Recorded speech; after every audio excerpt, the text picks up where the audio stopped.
উপরে লানত যে আল্লাহর নাম ছাড়া অন্য কারো নামে জবে করে। আমাদের সমাজে আমরা একটা কথা বলি যে কয়জনের নামে দিবেন, এটা বাবার নামে, এটা মায়ের নামে, এটা ভাইয়ের নামে, এটা বোনের নামে।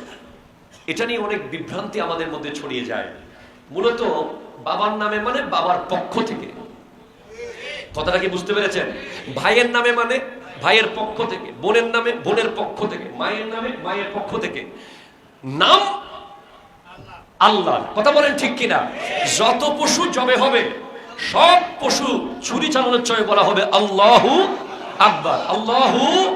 সেজন্য আমাদের অসংখ্য ভাইয়েরা আমাদেরকে প্রশ্ন করে যে হুজুর এটা কেমন, এটা তো পশু তো আল্লাহর নামে। হ্যাঁ, আমরা যে নিজের বাবা মার ইন্তেকালের পরে মানুষ খাওয়াই, ওখানেও আমরা যদি বলি এটা আমার দাদির ফাতেহা করছি, দাদার ফাতেহা করছি, এটা শাহজালাল ইয়েমানির ফাতেহা করছি, ওনার ওরস করছি, মূলত এগুলো কিছুই ওনাদের নামে বলতে ওনাদের পক্ষ থেকে করছি। মূলত সমস্ত পশু জবে হবে কার নামে? আরো জোরে বলেন কার নামে? আল্লাহর নামে জবে না হলে এই পশু খাওয়া হারাম, হারাম, হারাম। স্পষ্ট, ক্লিয়ার।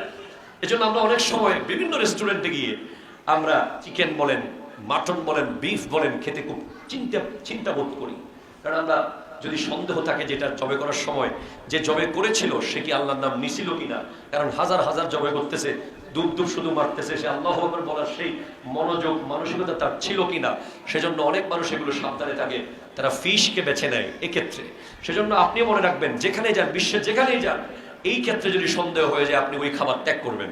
কারণ যেই খাবার, যেই প্রাণী আল্লাহর নাম ছাড়া জবে হয়েছে ওই প্রাণীর গোশত খাওয়া হারাম।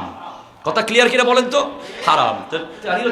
এক নম্বরে বলেন যে আল্লাহর নাম ছাড়া যে জবে করলো তার উপরে লানত, আল্লাহ লানত দিয়েছেন মান যাবাহা বিগাইরিল্লাহ। দ্বিতীয় নম্বর, ওয়া লানাল্লাহু মান সারাকা মানারাল আরদ, ওই ব্যক্তির উপর লানত দেওয়া হয়েছে যে জমির সীমানা ঠেলে দেয়।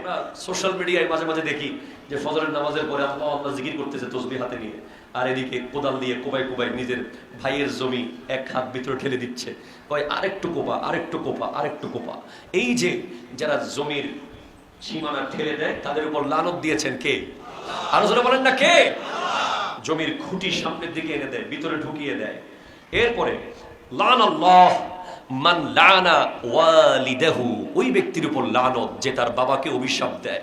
অনেক সন্তান দেখবেন এই কোরবানির সময়, ঈদের সময়, বিভিন্ন সময় মরে যাওয়া বাবা, কবরে থাকা বাবাকে অভিশাপ দিয়ে থাকে যে আজকে আমার বাপ কিছু রেখে যায় নাই, তাই আমরা আজকে কি অবস্থায় আছি।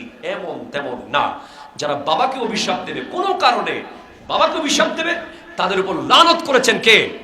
আরো জোরে বলেন কে? আল্লাহর লানত। বাবাকে কখনো অভিশাপ দেওয়া যাবে? অভিশাপ দেওয়া যাবে না।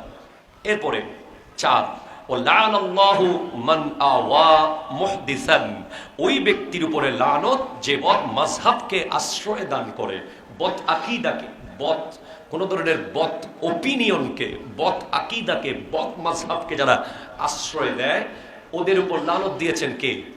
আরো জোরে বলেন কে?